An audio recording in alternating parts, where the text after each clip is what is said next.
বন্ধুরা চমৎকার হয়ে গেল, আরসিবি জিতলো 100% হেরে যাওয়া আইপিএল 2024-এর ষষ্ঠতম ম্যাচ। আপনারা যদি দেখতে চান যে আরসিবি কিভাবে জিতলো এই 100% হেরে যাওয়া ম্যাচ, তাহলে বন্ধুরা ভিডিওটি লাইক করুন এবং চ্যানেলটাকে সাবস্ক্রাইব করে রাখুন। বন্ধুরা আইপিএল 2024-এর ষষ্ঠতম ম্যাচ খেলা হয়ে গেল রয়্যাল চ্যালেঞ্জার্স ব্যাঙ্গালোর এবং পাঞ্জাব কিংসের মধ্যে বেঙ্গালুরুর মাঠে। আর এই ম্যাচে আরসিবির অধিনায়ক ফাফ ডু প্লেসি টসে জিতে প্রথমে বোলিং করার সিদ্ধান্ত নেয় এবং প্রথমে ব্যাটিং করে পাঞ্জাব কিংসের টিম করে ফেলল 176 রান 6 উইকেট হারিয়ে 20 ওভারে।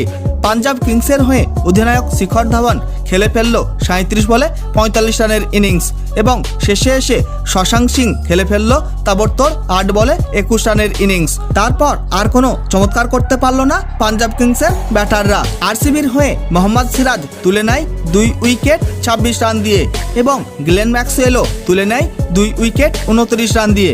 বন্ধুরা তারপর এই রান তাড়া করতে এসে প্রায় আত্মসমর্পণ করেই ফেলেছিল আরসিবির ব্যাটাররা পাঞ্জাব কিংসের বোলারদের ভয়ঙ্কর বোলিংয়ের সামনে।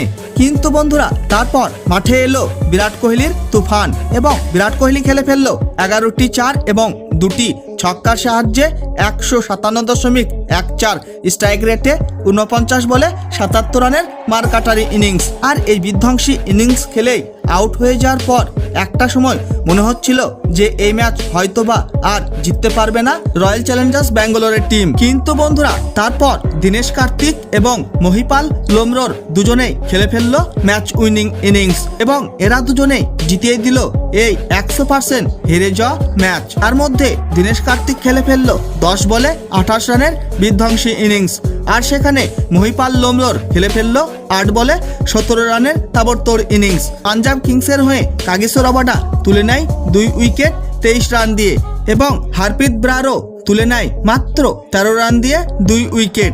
আর এইভাবে আরসিবি জিতে নিল 4 উইকেটে এই 100% হেরে যাওয়া ম্যাচ।